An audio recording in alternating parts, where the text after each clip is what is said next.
આવી રીતે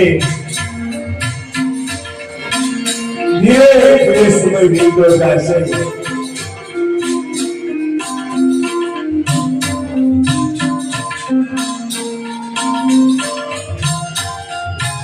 એક દિવસ રામદેવજી બાપા અને વીરમદેવ બંને ભાઈ રંગ મહેલની અંદર બેઠા હોય છે અને રામદેવજી બાપા મનની અંદર વિચાર કરે છે કે મારે તો હજી ઘણા કાર્ય કરવાના બાકી છે. પણ રામદેવજી બાપા ત્યારે શું વિચાર કરે છે?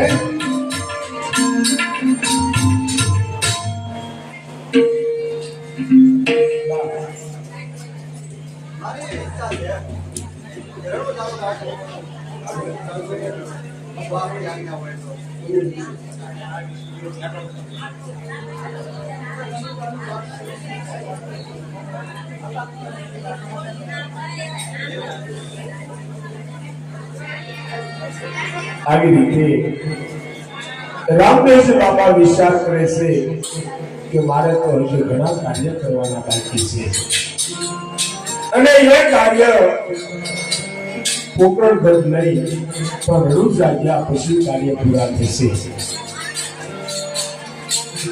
અને વીરા વિરમદેવને કહેવા લાગ્યા છે કે હવે મારે રણુદાનો રાજ્ય કરવું છે. તો વીરા વિરમદેવ રામદેવજી બાપાને કહેવા લાગ્યા છે કે માતા નિર્ણય અને પિતા અજમલરાય એમને આજ્ઞા લઈ અને તેને ખુશીથી રણુદામાં પધારો. અને રામદેવજી બાપા માતા વિનોદે અને પિતા અજમલરાય પાસે આજ્ઞા લેવા માટે જાય છે. પણ આજ્ઞા કેવી રીતે લેવા જાય છે?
શું વાત છે? ખુશીથી કહો બેટા, જે કેવું હોય તે ખુશીથી કહો. હે માતા, મારો એવો વિચાર છે રણુદાની રાત્રે એવું કરવાનું પ્રોગ્રામ કરી રાત્રે બોલાવે તો આપી આપ્યા હોય આ તો ઘણી ખુશી થવાની વાત છે બેટા. અને એની તમારી સાથે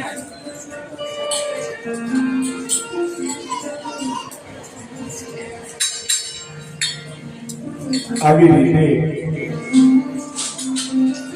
રામદેવજી બાપા માત પિતાને કહેવા લાગ્યા છે કે મારે રણુજાનું રાજ્ય કરવું છે. ત્યારે માત પિતા કહેવા લાગ્યા છે કે અરે બેટા રામદેવ, તમે પણ તમારી સાથે રણુજા આવશું.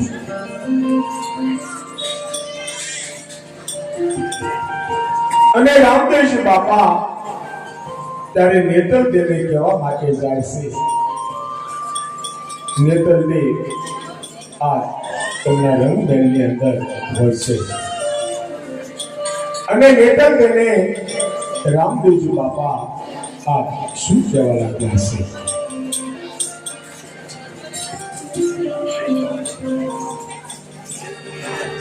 નેતરદેવને કીધું છે કે આપણે રણુજા રાજ્ય કરવા જવાનું છે.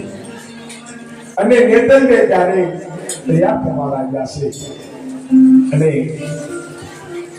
ત્યારે વેરડા ચણગારવા લાગ્યા છે. અજમલ રાજા, માતા વિનોદી અને નેતરદેવ વેરડામાં બેસી જાય છે. અને રામદેવજી બાપા લીલુડે ઘોડે સવાર થઈ અને રણુજા તરફ ચાલી નીકળ્યા છે. અને રણુજાના માણસો આ એકાબીજી વાતો કરવા લાગ્યા છે. પણ રણુજાના માણસો આ શું વાતો કરે છે?